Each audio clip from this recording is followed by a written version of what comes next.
So last night I was at my buddy's birthday party. He turned 30, so it was a pretty big deal. My girlfriend and I decided to head over together. The house was packed when we arrived. People sprawled on couches, music thrumming from the speakers, and a haphazard buffet of pizza boxes and half-eaten birthday cake on the kitchen counter. We were having a really good time at first. My girlfriend, let's call her Maya, looked radiant in this form-fitting black dress. I remember being in the kitchen, pouring myself a whiskey and ginger ale, while she and a couple of her girlfriends were swirling around the living room, all three of them laughing at some inside joke. We'd exchanged grins across the room whenever our eyes met, and I felt content. It was one of those parties where you think, this is nice, life is good. I love spending time with her like this. Anyway, the party went on longer than I expected. I was fading around 2 a.m. and I had an early morning errand to run, and I didn't want to be out too late.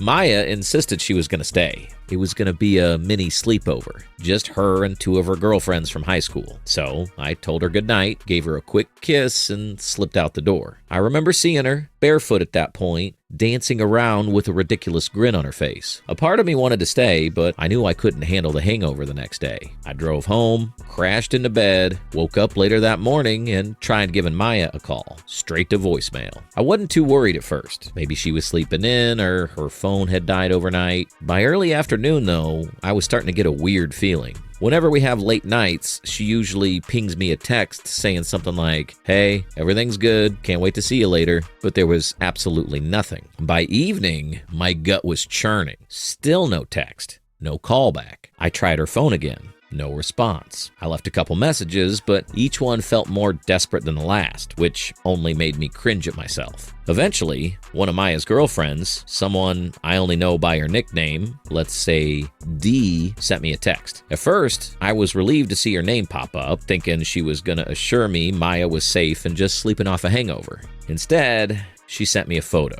The photo showed Maya sprawled on a mattress in what looked like someone's living room. She was wearing just her underwear and a loose shirt, her leg draped casually over this guy I barely recognized from the party. He was also half-dressed, lying on his back, arm flung over his head like he was in a deep sleep. Maya's face was partially pressed into his shoulder. It was intimate, post-coital, more than just friends crashing after a party. And it wasn't one of her girlfriends. Obviously, it was some dude. I remember sitting on my couch, staring at this photo on my phone with my heart pounding so hard it felt like the walls were shaking. I couldn't even form a thought beyond, what the hell is this? The weirdest part was the timestamp on the photo. It was clearly taken earlier that morning, but for whatever reason, Dee decided to send it to me in the evening. Maybe she hoped I'd confront Maya about it, or maybe she thought I needed to know. Maybe she's just stirring up drama. I still don't know. Within seconds, I was frantically dialing Maya's number, but it went straight to voicemail again.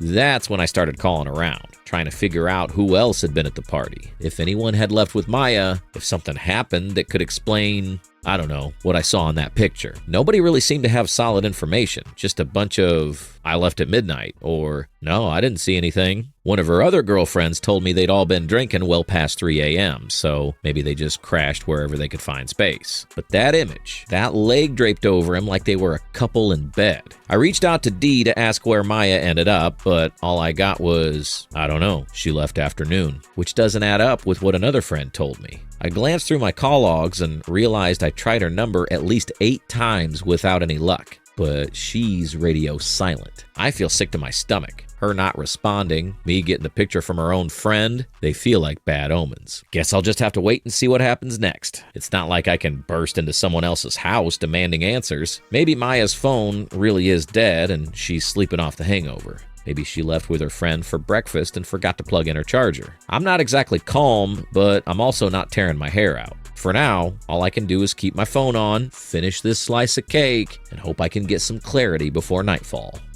Update.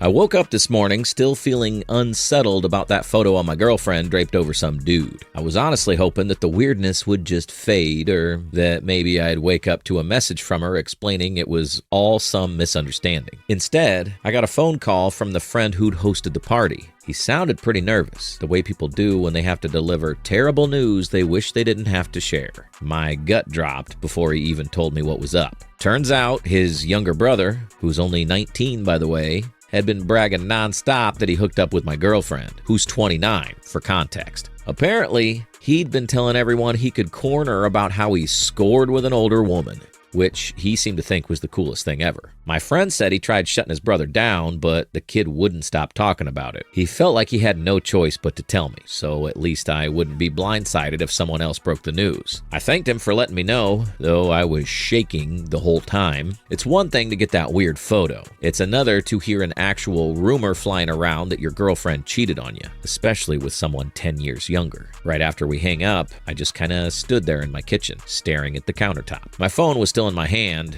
and I was sort of in shock. Part of me was thinking, no way this is real. Maybe he's making stuff up, or maybe his brother's just exaggerating. But the photo kept flashing in my mind. Her, basically half-dressed, asleep on a mattress with this random dude. I realized I had a decision to make. Either call her again and demand some answers, or just walk away without a word. But after everything, I felt like I at least deserved to hear her side of the story. So I dialed her number, and to my surprise, she actually picked up on the second ring. Usually, she's terrible about answering calls, but I guess she realized she couldn't keep ignoring me forever. She said hello in this nervous, almost shaky tone, and before I could even take a breath, I laid it all out. I told her that her friend's brother was running his mouth about sleeping with her, and that if she wanted any shot at staying together, she needed to be 100% honest. At first, there was dead silence, like she might have been trying to figure out how to spin it. Then she started rambling about how she was drunk, how everything was hazy, how she barely remembered half the night. She said they might have been too close, but that she had no recollection of sleeping with him.